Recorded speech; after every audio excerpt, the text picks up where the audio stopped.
My name is Joan Travis. I am the chair of Derby Hippodrome Restoration Trust, which was formed 11 years ago in order to try, obviously, as the name says, to restore the theatre. It was one of the two theatres in Derby. So, of course, it was a place everybody went to in the local area and in Derby itself. And it had gone through the same experience as many theatres. It had gone into decline when television appeared, etc. It came back in the 50s, but it went to the bingo and stayed with bingo until about 2008 when they wanted to sell it. We've always wanted to try and restore it. We've seen it as being really essential to the city now. People say, oh gosh, it's way beyond. That's never true. You shouldn't keep knocking buildings down. What you should be doing is making them fit for purpose. But we've never managed to persuade the council officers to do that.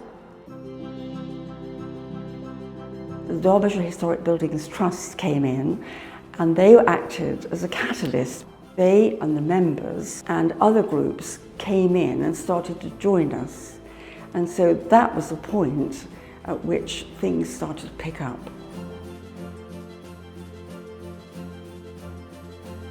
Thanks to funding from the Theatres Trust, the Derby Hippodrome Partnership commissioned consultants to develop a plan to look at the viable development of the Hippodrome, which showed that the provision of a theatre in Derby is still needed and required, but this is likely to be covered by current and future developments in the city. However, there is a gap in the market in the city for an alternative and independent music venue that can take up to 1,000 people. It's this really that we're now pushing forward with the Derby Hippodrome Partnership as being our end objective.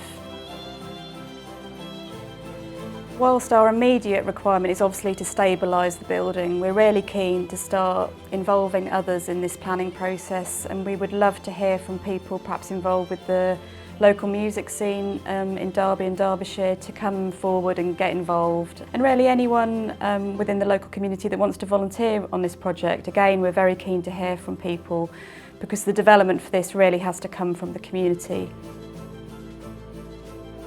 So after years of disuse, a clear route has been found, and this will involve and make sure that we complement everything currently within the city and also animate the city centre for the future.